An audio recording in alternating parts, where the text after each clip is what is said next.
This is Taibeh, the only Christian Palestinian village on the West Bank. And it was to this village in 1995, at a time of hope, that the Khoury family from Brookline, Massachusetts, came to open the only brewery on the West Bank, the Taibeh Beer Company. This is Roger Cohen for the New York Times in Taibeh village on the West Bank. It's a symbol of nationalism. In Milwaukee, they say the beer that made Milwaukee famous, Schlitz, back in the old days. Yeah. So we say Taibeh, the beer that made Palestine famous. I'm encouraged by the story of Taibeh beer. One of the terrible aspects of war and insecurity is that the best and the brightest leave. In this case, the opposite happened. The Khoury family mortgaged their homes in Brookline and invested here in the West Bank, where everything is uncertain. That happened in 1995. 5 years later, with the Second Intifada, they almost had to close. But they've persisted, they've endured.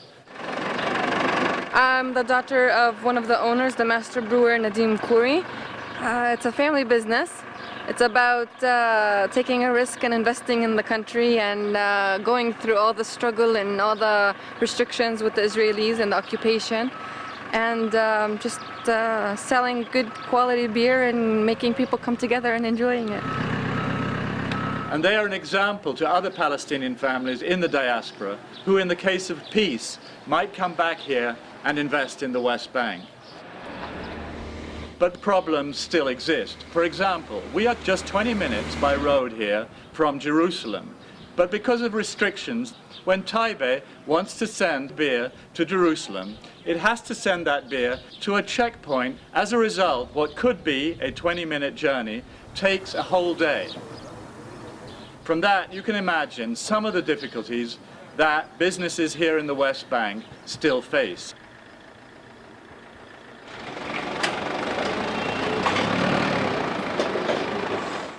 يوم الأربعاء اللي فات رحنا على المعبر، رحنا على الساعة 11 وضلينا للساعة 4 وما دخلنا لأن المعبر سكر، وكانت الدنيا شتاء هناك لأنه بيخافوا على الكلاب البوليسية تبعتهم تمرض عشان ما بيفحصوش البضاعة، بيخلونا احنا بالشتاء مرميين عشان هن الكلاب تبعتهم ما بتطلعش برا بالشتاء.